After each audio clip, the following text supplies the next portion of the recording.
Agig preparasyon sa piniliay karong Mayo, mohimo ang Commission on Elections ug Comelec og mock elections karong Sabado. Apan na atol kini sa Sinulog og posibleng signal shutdown.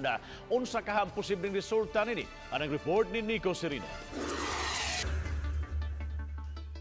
Karong Sabado mo pahigayon ang Comelec og mock elections sa tibuok nasod. Pipila ka mga piling presinto ang malambigit niini kundiin i-simulate ang mga eksena sa adlaw gyud sa piniliay. Gikan sa botasyon sa mga magsilbing mock voters ngadto sa paggamit sa machine aron ihungit sa ilang balota.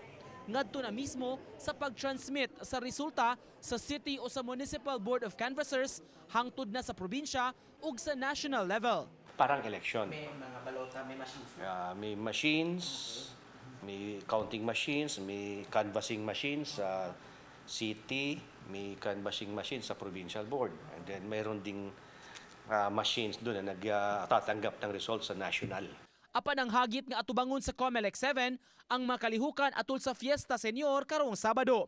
Maatol kini sa posibleng signal shut-off mao nga maglisod sila sa transmission sa resulta sa eleksyon.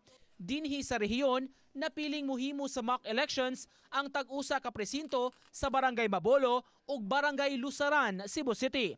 Laing duha sa lungsod sa Santander ug sa probinsya sa Bohol. Matud sa Comelec, mangita gihapon sila og pamaagi aron ma-transmit ang resulta. Na-inform na namin about the shut-off dito because of the Sinulog. Yun nga, magdadala sila ng bigan, satellite, kuhan yun, satellite base. So yun ang gagamitin or other means of the transmitting the signal. Na-schedule ng daan sa Comelec ang nationwide mock elections, mao nga dili mauswag ang pagpahigayon sa Subo bisan sa shut-off sa Sinulog. Nakita noon ni Olanyo nga makatabang ang shut-off aron mapangandama nila ang worst case scenario.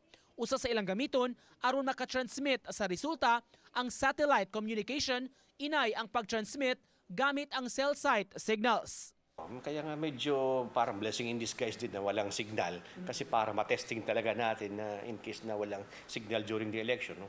Ano yung gagamitin natin na mode of transmission. Uban ni June Solon, Nico Sereno, Balitang Bisdak.